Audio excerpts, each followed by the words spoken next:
जय हिंद एवरीवन। इस वीडियो में हम लोग क्लास 10th की मैथ्स बुक जो कि आपकी राजेश अग्रवाल हुई अग्रवाल की मैथ्स बुक है उसके चैप्टर 14 हाइट्स एंड डिस्टेंसेज के एक प्रश्न के हल को देखने की कोशिश करेंगे। यह प्रश्न हम लोगों का सॉल्व एग्जाम्पल से रिलेटेड है। एग्जाम्पल 4 क्वेश्चन 4 के रूप में हम लोगों के सामने है। A ladder 15 meter long just reaches the top of a vertical wall. If the ladder makes an angle of 60 degree with the wall, find the height of the wall. यह प्रश्न CBSE 2013 के एग्जाम में आया हुआ है। जो यहाँ पर उदाहरण 4 में हम लोगों से कह रहा है कि एक सीढ़ी है 15 मीटर लंबी, लैडर को हिंदी में सीढ़ी कहते हैं। और वह कैसी है, आगे बताया जा रहा है कि जो सीढ़ी है 15 मीटर लंबी, उसको इस प्रकार व्यवस्थित किया गया है कि वह एक सीधी खड़े हुए दीवार के सबसे ऊपरी बिंदु तक पहुंचती है, अर्थात उस सबसे ऊपरी बिंदु को स्पर्श करती है, शिखर तक पहुंचती है किसी दीवार के। जो सीढ़ी है 15 मीटर लंबी, उसको इस प्रकार सतह से या इस प्रकार सरफेस पे आप कह सकते हैं समतल पर व्यवस्थित करके रखा गया है।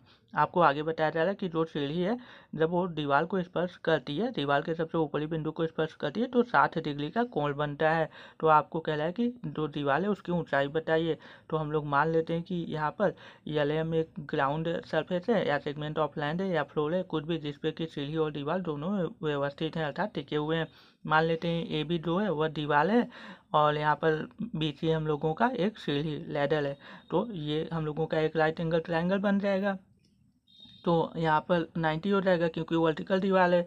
तो इसमें हम लोगों को बताया गया है कि जो सीढ़ी और दीवार के बीच में कोण बन रहा है वह 60 डिग्री बन रहा है। तो किसी राइट एंगल ट्रायंगल में अगर एक कोण 90 डिग्री है और दूसरा कोण पता है तो तीसरा कोण निकालने के लिए हम लोग 90 माइनस जो कोण पता है वो कर देते हैं। तो यहाँ पर हम लोगों का ये वाला कोण 90 माइनस 60 डिग्री निकल आएगा। इस 90 में से इसको घटाएंगे तो 30 डिग्री मिल जाएगा।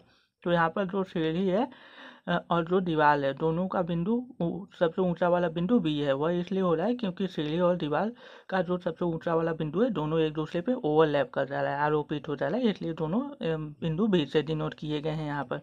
तो हम लोग अब सॉल्व कर लेते हैं। हम लोग सॉल्यूशन लिखते हैं फ्रॉम फिगर से। फिगर में सब डिटेल्स हैं ही। तो हम लोग देख रहे हैं कि ये साइन 30 के लिए AB जो है परपेंडिकुलर है और BC हाइपोटेन्यूज है। तो हम लोग साइन 30 वैल्यू पुट कर देते हैं। तो sine 30 equals AB upon BC perpendicular upon hypotenuse हो गया।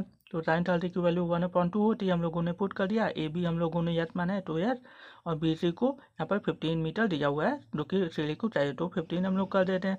तो यहाँ पे क्रॉस मल्टीप्लिकेशन करते हैं, 2s इक्वल 15 हो जाएगा। दोनों साइड 2 से डिवाइड करने पे s इक्वल 7.5 मीटर। तो जो दीवार है उसकी ऊंचाई 7.5 मीटर हम लोगों को प्राप्त हो जाती है। If you like this kindly like share subscribe my channel and support me. Thank you so much.